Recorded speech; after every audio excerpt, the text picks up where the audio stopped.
क्या पढ़ाएगी मुस्कान आज? आज हम पढ़ेंगे निमोनिया। चलो जल्दी पढ़ाओ। Let's see, let's start. तो निमोनिया क्या होता है? एक्यूट रेस्पिरेटरी इलनेस होती है। इसको कैसे डिफाइन करते हैं? Inflammation with exudative solidification of lung parenchyma. इसके अंदर क्या क्या आता है? एल्वुलाई, एयरवे और इंटरस्टिशियम आता है। मेनली जो है निमोनिया होता है 90% एल्वुलाई का ही होता है, बट देयर आर चांसेस कि एयरवेज में भी कंसोलिडेशन हो जाए और इंटरस्टिशियम में भी कंसोलिडेशन हो जाए।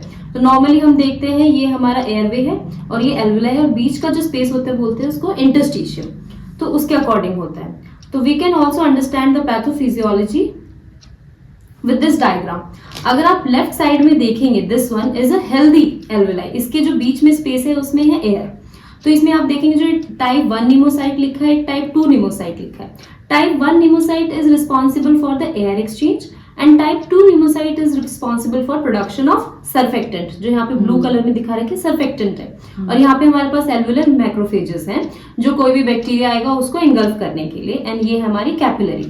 तो ये है हमारे साइड में, राइट साइड में है हमारे पास इन्फेक्टेड एल्वुलाई है। यहाँ पे देखो, अगर हम देखेंगे बैक्टीरिया एंटर किया है और उसके बाद the macrophage is trying to engulf it and to enforce the activity, it is recruiting the neutrophils from the capillary. तो कैपिलरीज यहाँ पे इन्फ्लेम हो गई और यहाँ पे कैपिलरी गैप बढ़ गया है, जिसकी वजह से यहाँ से न्यूट्रोफिल्स बाहर आ रहे हैं, फिब्रिन्स बाहर आ रहे हैं, सेलुलर डेब्रीज बाहर आ रहे हैं। तो यहाँ पे alveoli now is filled with lot of stuff. जैसे यहाँ पे मैक्रोफेज आ गया है, यहाँ पे न्यूट्रोफिल है, सेलुलर डेब्री है, फिब्रिन है। तो it is no longer air filled, it is filled with fluid.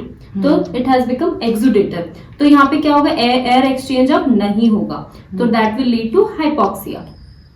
तो ये इसका छोटा सा पैथोफिजियो हो गया।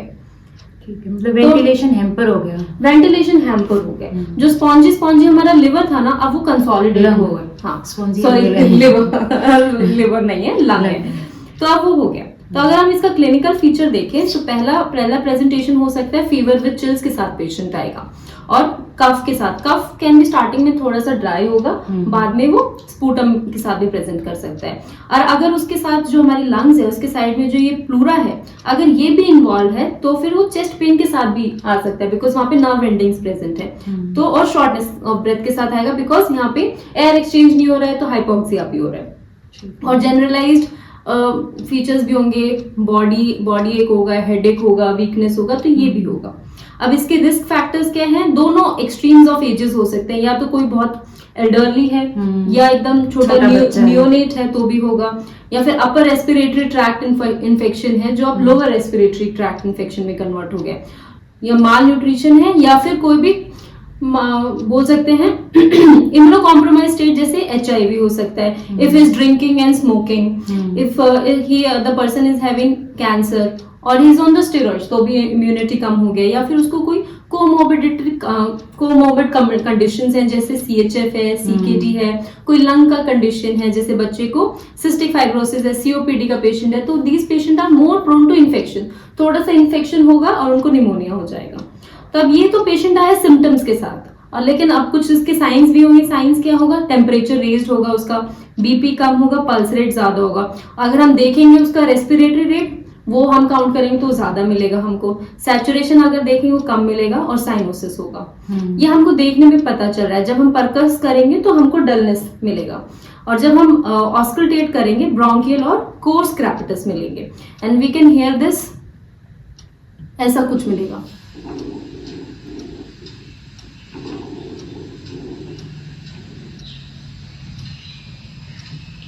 तो ये हमें ऑस्कल्टेशन पे मिल रही है। हाँ, ऑस्कल्टेशन पे मिल रहा है। अभी तुम इसका आगे का बता दो। तो अभी हमारे पास पेशेंट आ गया है, हमने उसके सिम्टम्स देख लिए कि पेशेंट बता रहा है कि उसको 1 हफ्ते से बुखार है, खांसी है। हमने उसके साइंस देख लिए, उसका BP कम हो रखा है कि नहीं, उसको टेकिपनिया टेकिकार्डिया है कि नहीं, हमने साइंस देख लिया। अब हमें कंफर्म करना है कि उसको निमोनिया है कि नहीं। तो हम पहले उसके ब्लड इन्वेस्टिगेशंस कराएंगे, रेडियोलॉजिकल इन्वेस्टिगेशंस कराएंगे। ब्लड इन्वेस्टिगेशंस में हमें CBC में मिल सकता है कि TLC रेज्ड हो, ESR रेज्ड हो और CRP रेज्ड हो। ESR और CRP ये दोनों इन्फ्लेमेटरी मार्कर्स हैं, तो ये किसी भी कंडीशन में जिसमें इन्फेक्शन है, इन्फ्लेमेशन है, उसमें रेज्ड मिल सकते हैं। फिर हमें मेन इसमें कंफर्म होगा एक्सरे से। एक्सरे में इसमें हमें ये दिखेगा पैची कंसोलिडेशन दिखता है लंग का। ये नॉर्मल लंग है, इसमें प्रॉपर एयर जा रही है तो ये ब्लैक दिख रहा है। ये एयर लंग का अपर पार्ट है, इसमें एयर जा रही है, लेकिन ये लोअर पार्ट है, इसमें एयर नहीं जा रही है, तो ये पूरा हमें यहाँ से व्हाइट दिख रहा है। ऐसे ही ये है, इसमें इस सेक्शन में एयर नहीं जा पा रही है तो ये व्हाइट दिख रहा है, बाकी में जा रही है, तो ये पूरा लोबार निमोनिया की पिक्चर है। ये स्पेसिफिकली उसमें मिलती है। ये लंग हेल्दी है, इसमें पूरी एयर जा रही है, तो इसको हेल्दी कंसीडर करेंगे। तो ये इसकी रेडियोलॉजिकल फाइंडिंग्स होगी, जिसमें पैची ओपेसिफिकेशन मिलता है। एसोसिएटेड प्लूरल इफ्यूजन भी मिल सकता है किसी पेशेंट में, अगर वो ट्रीटमेंट ले रहा हो या फिर ट्रीटमेंट ऑन एंड ऑफ ले रहा हो, प्रॉपर कोर्स ना किया उसने पूरा, तो इसमें पूरा प्लूरल इफ्यूजन में जैसे सीपी एंगल ब्लंटिंग होती है, तो जैसे इसमें हम देख रहे हैं, तो यहाँ पे कंसोलिडेशन भी हो सकती है और हल्की सी प्लूरल इफ्यूजन भी हो सकती है। तो ये हमें यूएसडी फाइंडिंग से पता चलेगा। और मे बी टीबी का पेशेंट भी हो सकता है। हाँ, टीबी का भी हो सकता है। फिर हम इसका स्पूटम भेजेंगे, जिसके लिए हम ग्रैम स्टेन, कल्चर सेंसिटिविटी और एसिड फास्ट बेसिलर और सीबीनाट ये भी करवा लेंगे। ठीक है, ब्लड कल्चर भी भेज सकते हैं, जरूरी नहीं है हर बार ब्लड कल्चर में कोई ऑर्गेनिज्म आए, पर आ भी सकता है अगर पेशेंट की कंडीशन बहुत ज़्यादा खराब है तो। फिर हम इसका एक है इमरजेंसी में एबीसी टेस्ट करवा सकते हैं, अगर पेशेंट बहुत ज़्यादा सिक लग रहा है तो। एबीसी में पीएच नॉर्मल मिल सकता है, लेकिन पार्शियल प्रेशर ऑफ ऑक्सीजन कई बार लो हो जाता है। ठीक है, फिर इसकी क्लासिफिकेशन है। क्लासिफिकेशन हम इसको कर सकते हैं लोबार निमोनिया, जिसकी हमने अभी पिक्चर देखी है ऊपर।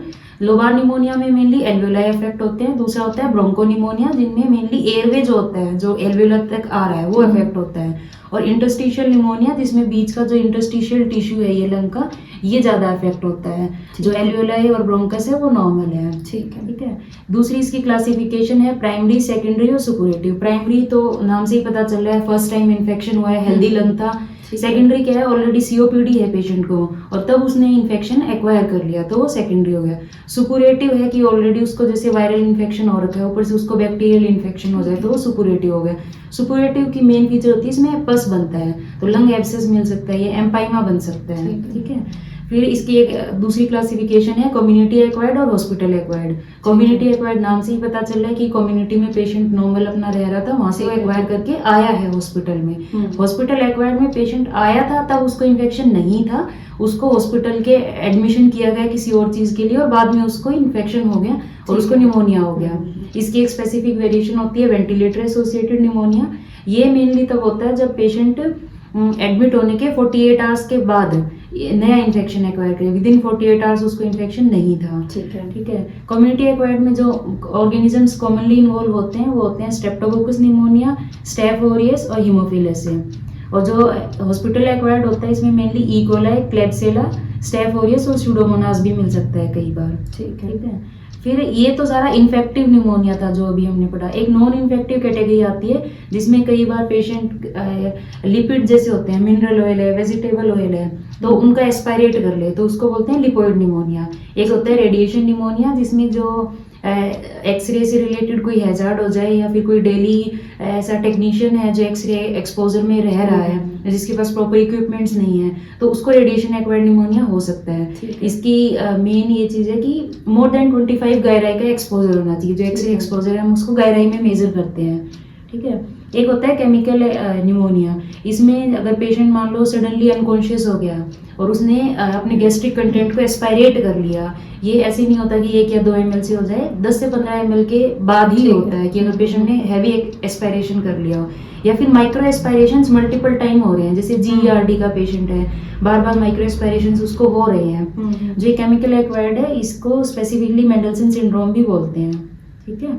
फिर इसकी कॉम्प्लिकेशंस हैं कि अगर पेशेंट आया और हमने साइंस देख लिए, सिम्टम्स देख लिए, इन्वेस्टिगेशंस करा लिए, पेशेंट ने ट्रीटमेंट नहीं लिया, पेशेंट हमारे पास नहीं पहुंचा, या फिर उसको जैसे HIV का पेशेंट है तो उसको आप कितना भी ट्राई कर लो, कॉम्प्लिकेशंस हो जाती है पेशेंट को, जिसकी इम्यूनो कॉम्प्रोमाइज स्टेट हो उसमें। ठीक है। तो कॉम्प्लिकेशंस में ARDS हो सकता है। ये कुछ कॉम्प्लिकेशन है जो लंग रिलेटेड है, जिसको लंग में ही ARDS हो गया, प्लूराइटिस हो गया, इफ्यूजन हो गया, एम्पाइमा मतलब पस कलेक्शन या फ्लूइड कैविटी, या लंग के अंदर एब्सेस बन गया। कुछ है इसकी सिस्टमिक कॉम्प्लिकेशन, जैसे सेप्सिस, मेनिंजाइटिस, एनसेफेलाइटिस की इन्फेक्शन पूरी बॉडी में जा चुका है, ब्रेन में जा रहा है, हार्ट की कैविटी के पास जा रहा है तो एंडोकार्डाइटिस, जॉइंट्स में जा रहा है, साइनोवियल फ्लूइड को इन्वॉल्व कर रहा है तो अर्थराइटिस, स्प्लीन में एब्सेस बन सकता है या किडनी में एब्सेस बन सकता है। जो लंग एब्सेस बना है वो स्प्लीनिक एब्सेस और किडनी एब्सेस भी बहुत कॉमनली मिल जाता है अगर पेशेंट को लंग एब्सेस बनी हुई है तो। फिर हम उसकी ट्रीटमेंट पे जाते हैं कि पेशेंट आ गया, उसको ट्रीट कैसे करेंगे। पहले हम उसको असेस करेंगे कि पेशेंट को होम बेस्ड ट्रीटमेंट दें या फिर उसको हॉस्पिटल में एडमिट करके दें। एडमिट करें तो वार्ड में एडमिट करें या फिर हम उसको आईसीयू में लें, कहाँ लें उसको। तो इसके लिए एक कर्व 65 क्राइटेरिया होता है, जिसमें सी से होता है कन्फ्यूजन, यू से ब्लड यूरिया नाइट्रोजन, और आर से होता है रेस्पिरेटरी रेट, और फिर है बीपी, बी से बीपी, और 65 एज होनी चाहिए, मोर देन 65 एज है। कन्फ्यूजन तो सिंपल है, आप पेशेंट को असेस करके देख सकते हो। अगर पेशेंट अल्टर्ड सेंसोरियम में है, नॉर्मल बातचीत में नहीं समझ पा रहा है कि कहाँ बैठा है, कहाँ आया हुआ है वो, तो कन्फ्यूजन हो जाएगा। Blood urea nitrogen more than 20 अगर हो रही है उसमें, रेस्पिरेटरी रेट अगर उसका 30 से ज़्यादा है, इतना टेकिपनिया हो रखा है। नॉर्मली अडल्ट में 14 to 16 रेस्पिरेटरी रेट होता है, अगर 30 से ज़्यादा है तो टेकिपनिया बोलेंगे उसमें। अगर बीपी 90/60 से कम हो चुका है, पेशेंट शॉक में है, ठीक है। तो अगर ओल्ड एज पेशेंट आता है तो एक मार्क तो उसको तभी दे देंगे। अगर 0 to 1 है तो होम बेस्ड ट्रीटमेंट दे सकते हैं। तो ओल्ड एज पेशेंट में अगर बाकी कोई भी सिम्टम नहीं है, कोई भी साइन नहीं है, तो उसमें उसको होम बेस्ड ट्रीटमेंट देंगे। लेकिन अगर ओल्ड एज पेशेंट है, उसको टेकिपनिया है, तो उसको एडमिट करके ट्रीटमेंट देंगे, ठीक है। अगर यंग पेशेंट है और उसको इनमें से कुछ भी नहीं है, तो उसको हम होम बेस्ड ट्रीटमेंट दे सकते हैं। अगर उसको कोई एक चीज़ है, टेकिपनिया है या उसको बीपी कम हो रखा है, तो हम उसको होम बेस्ड ट्रीटमेंट दे सकते हैं, ठीक है। अगर उसको 2 साइंस पॉजिटिव हैं तो हमें उसको एडमिट ही करना पड़ेगा। अगर 3 एंड मोर देन 3 है तो हम उसको आईसीयू में एडमिट करेंगे। होम बेस्ड ट्रीटमेंट में एक डिफरेंस होता है कि इसकी मेन ट्रीटमेंट है एंटीबायोटिक, क्योंकि बैक्टीरिया अंदर आ गया, हमें बैक्टीरिया को किल करना है। तो होम बेस्ड ट्रीटमेंट में यंग पेशेंट आ रहा है तो हम उसको सिर्फ एक मैक्रोलाइड ग्रुप दे सकते हैं। मैक्रोलाइड वो ग्रुप होता है जो प्रोटीन सिंथेसिस को इनहिबिट करता है बैक्टीरिया के अंदर, तो बैक्टीरिया प्रोटीन नहीं बना पाएगा, उसकी डेथ हो जाएगी। हम इसमें टैबलेट एजिथ्रोमाइसिन दे सकते हैं, टैबलेट क्लेरिथ्रोमाइसिन दे सकते हैं, ठीक है। फिर जो ओल्ड एज पेशेंट है, हमें उसमें एम्पेरिकली लार्ज कवरेज देना पड़ेगा, तो हम बीटा लैक्टम ग्रुप देते हैं और मैक्रोलाइड्स दे सकते हैं। अमोक्सिसिलिन टैबलेट दे देंगे और साथ में टैबलेट एजिथ्रोमाइसिन दे देंगे। ओल्ड एज पेशेंट में अगर ये काम नहीं कर रहा है या पेशेंट 2 टैबलेट नहीं ले पा रहा है, तो हम उसको फ्लोरोक्विनोलोन्स एक सिंगल ग्रुप दे सकते हैं, टैबलेट लीवोफ्लॉक्सिसिन 750 OD, ठीक है। अगर पेशेंट को हम एडमिट करें तो हम इंजेक्टेबल्स देंगे डायरेक्ट, और उसको 3rd जनरेशन सिवेलोस्पोरिन से स्टार्ट करेंगे और साथ में मैक्रोलाइड ग्रुप दे देंगे। तो इंजेक्शन सेफ्ट्राक्सोन 1 ग्राम BD, इंजेक्शन सेफोपेराजोन 1 ग्राम BD प्लस इंजेक्शन एजिथ्रोमाइसिन दे सकते हैं। फ्लोरोक्विनोलोन्स कैटेगरी भी दे सकते हैं, इंजेक्शन लीवोफ्लॉक्सिसिन स्टार्ट कर सकते हैं। यूजुअली इस कैटेगरी को रिजर्व करके रखते हैं क्योंकि इंडिया में टीबी बहुत ज़्यादा होता है और ये सेकेंड लाइन ऑफ ड्रग में आता है उसमें। तो हमने एंटीबायोटिक्स दे दिए, कौन से देने हैं वो हमने देख लिया। फिर हम अगर उसकी सैचुरेशन कम आ रही है या उसका पार्शियल प्रेशर ऑक्सीजन कम हो चुका है, साइनोसिस डेवलप हो रही है, तो हम ऑक्सीजन सपोर्ट देंगे।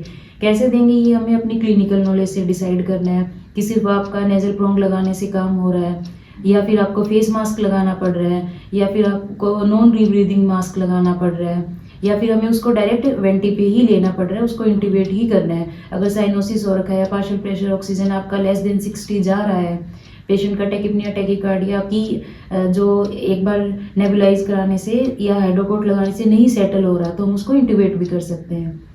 फिर हम उसको फ्लूइड्स देंगे ताकि हाइड्रेशन मेंटेन हो। इंजेक्शन पीसीएम या टैबलेट पीसीएम देंगे ताकि एंटीपायरेटिक है, फीवर नहीं आना चाहिए, पेशेंट को सपोर्ट मिलना चाहिए कि वो उसको फील हो कि वो हाँ ठीक है। क्योंकि अगर फीवर होगा तो उसका फिर फ्लूइड लॉस और होता रहेगा, डिहाइड्रेशन हो जाएगा।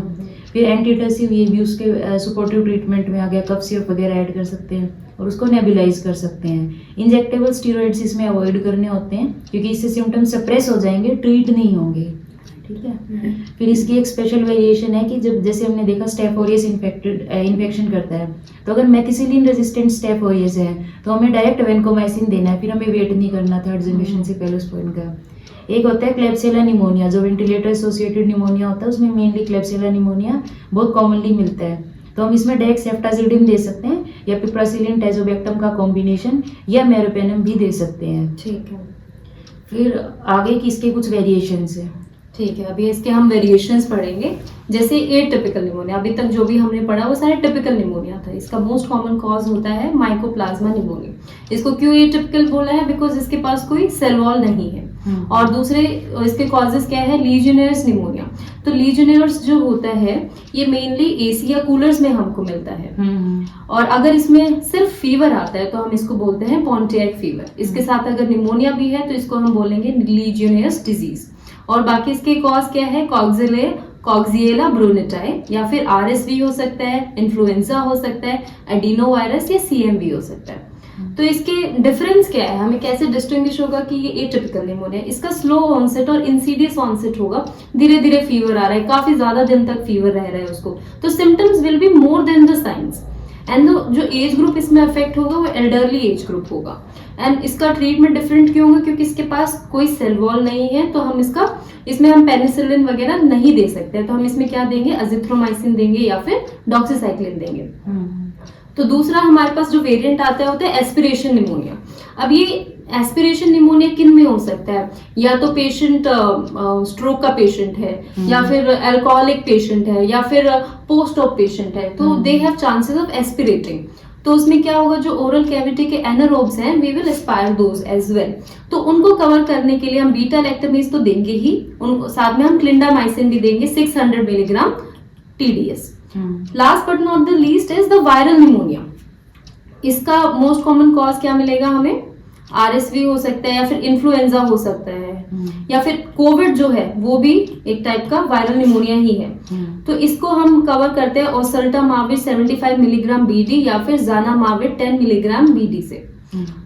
जैसे ये एक्सरे है, इसमें हम दे सकते हैं, this is not very typical presentation, इसमें हमें कोई ऐसा कंसोलिडेशन, कोई लोबार कंसोलिडेशन नहीं दिख रहा है, ना कोई CPI एंगल ब्लंटिंग, कुछ नहीं, बस हमको पता चल रहा है कि something is not right in the lung, यहाँ पे हमको थोड़ा कंसोलिडेशन लग रहा है।